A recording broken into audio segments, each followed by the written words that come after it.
Alexander the Great once built a chair and chained 2 griffins to it. He tied meat to the ends of 2 long spears and held the spears up over the birds' heads. The griffins went for the meat. They couldn't reach it, so they kept climbing. Alexander rose until the earth below him was a small circle, and the sea curled around the edge of it like a snake. He kept going. Then a voice told him to stop. It asked him why a man who couldn't hold the earth was reaching for the sky.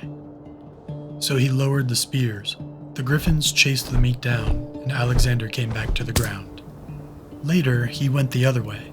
He had a barrel made out of glass, sealed so no water could get in, and had himself lowered into the sea on iron chains. Down there, he watched a fish swim past him.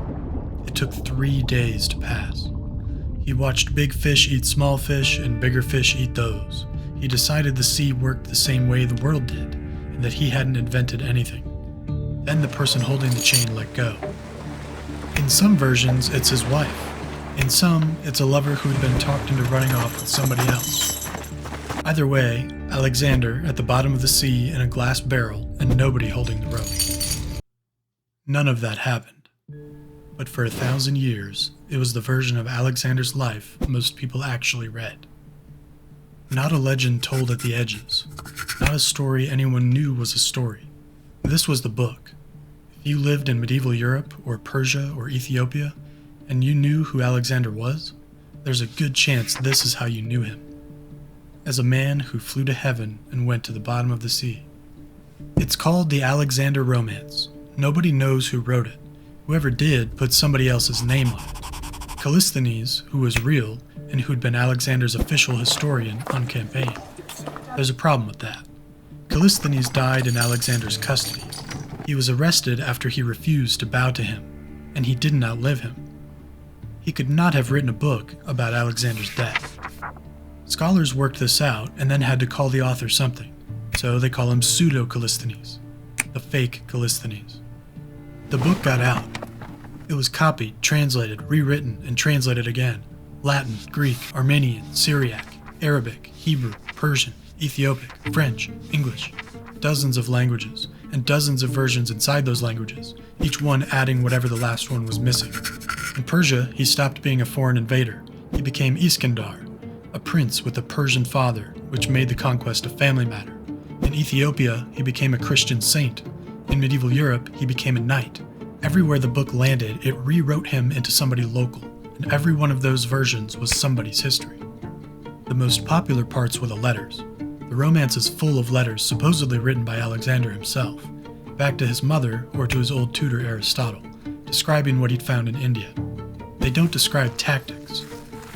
They describe headless men with their faces in their chests, 6-handed giants, ants the size of foxes that dug up gold and killed anyone who tried to take it, dragons so large that the sound of them breathing scattered the army. And these were read as dispatches, first-hand, field reports from a general to his mother. For centuries, when someone in Europe wanted to know what was on the other side of the world, this is where they looked. These stories caught on because the real Alexander was already ridiculous. He took the throne at 20. He beat the Persian Empire, the largest empire on Earth, in about 4 years. By 30, he'd taken everything from Greece to the Indus. He never lost a battle. Then he died at 32, in a room in Babylon, for reasons nobody has agreed on since. If somebody tells you a man did all of that, and it's true, and then tells you he also flew, where exactly do you stop? Nobody had a good answer, so they didn't stop. Alexander's empire lasted about as long as he did. His generals carved it up within a few years of the funeral and spent the rest of their lives fighting each other over the pieces. The book lasted 1,000 years. It outlived the empire and the language it was written in, and every kingdom it passed through. People who'd never heard of Macedon knew about the man in the glass barrel. He conquered the known world. The book conquered everywhere else. There's more in there. The Amazons, a talking tree that tells him the date of his own death. Say the word and I'll do part 2.